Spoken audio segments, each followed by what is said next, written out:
What if I told you a basic house key doesn't force a lock open? It solves a tiny metal puzzle hidden inside your door, because the lock isn't really checking the key on the outside. It's checking what the key does to a set of small pins you never even see.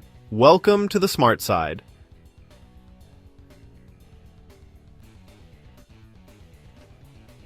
We make everyday things easier to understand. So today, let's break down how a physical key opens a lock, what the pins do, what the shear line is, and why one small mismatch can stop everything. Alright, let's picture the lock from the inside. Most house locks are called pin tumbler locks. They have two main parts, the outer housing and the inner plug. The plug is the part that turns when you twist the key, but when the lock is locked, the plug can't turn. Why? Because pins are blocking it. Inside the lock, there's a row of pin stacks. Each stack has two pins, a bottom pin and a top pin, and above them are small springs, pushing everything downward. When there's no key inside, those pins sit across the boundary between the housing and the plug. That boundary is the most important line in the whole lock. It's called the shear line. If even one pin crosses that line, the plug is stuck. It cannot rotate. Now, you insert the key. The cuts on the key, those little hills and valleys, push the bottom pins up by different amounts, and the goal is very specific.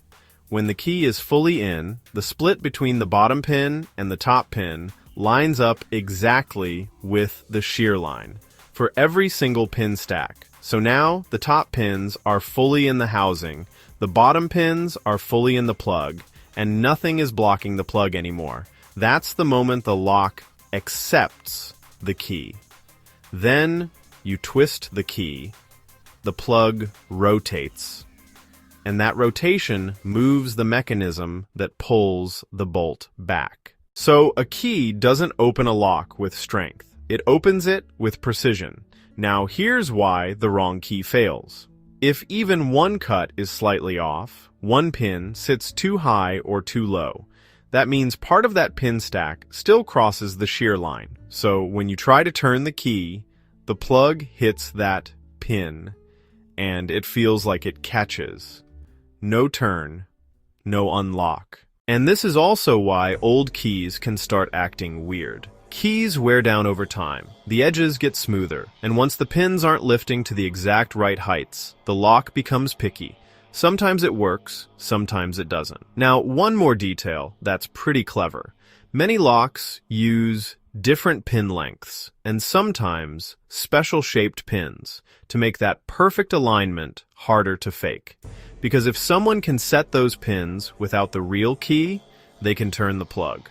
Quick note. Lockpicking is basically trying to recreate what the key does, but manually. Lifting pins into the right positions so the plug can rotate. So if we zoom out, here's the big takeaway. A lock is a mechanical yes or no test. Your key is the correct answer, and the pins are the test questions. When every pin hits the right height at the same time, the lock says yes, and the door opens. And once you see it that way, it's kind of hard to unsee. It's not brute force, it's a tiny puzzle, solved in one smooth turn. If you enjoyed this and learned something new, I'd really appreciate it if you hit like and subscribe. It would mean a lot to me and my channel, and it helps the smart side reach more curious people like you.